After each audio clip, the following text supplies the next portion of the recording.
તો ફૂંકાયું છે મિની વાવાઝોડું અને વેરાયો છે વિનાશ। બનાસકાંઠાના સરહદી વિસ્તારોમાં ગઈકાલે ફૂંકાયેલા મિની વાવાઝોડાએ સર્જ્યો છે ભારે વિનાશ।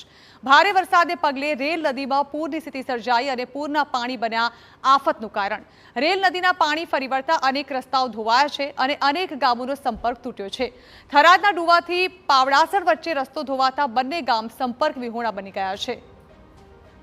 તો મિની વાવાઝોડું ખેડૂતો માટે લાવ્યું છે મુશ્કેલી। ભારે પવન ફૂંકાતા ખેતરોમાં ઊભો પાક જમીનદોસ્ત થયો છે અને ખેડૂતોને મોઢે આવેલો કોળિયો છીનવાયો છે।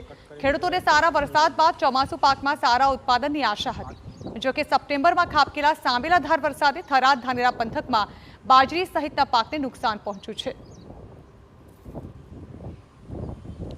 અત્યારે છેલ્લા લગભગ 24 થી 30 કલાકથી અહીંયા બનાસકાંઠામાં બહુ વરસાદ પડી રહ્યો છે અને એટલી બધી હાલત ખેડૂતોની પશુપાલકોની કફોડી બની ગઈ છે અને રેલ નદી બી ચાલુ છે। એના હિસાબે ઘણા આજુબાજુના ગામડાઓનો સંપર્ક તૂટી ગયા છે। ડુવાથી પાવડાસણ છે, ડેડુડી બાજુ છે, અસવાડા બાજુ છે અને ઘાસચારાને બી તકલીફ પડી રહી છે અને સતત વરસાદ, જોર, પવન એની સાથે ચાલુ હોવાના કારણે અત્યારે પશુપાલકોના ઘાસચારામાં તકલીફ છે અને ખેતરના ઊભા પાક પણ બધા પડી ગયા છે।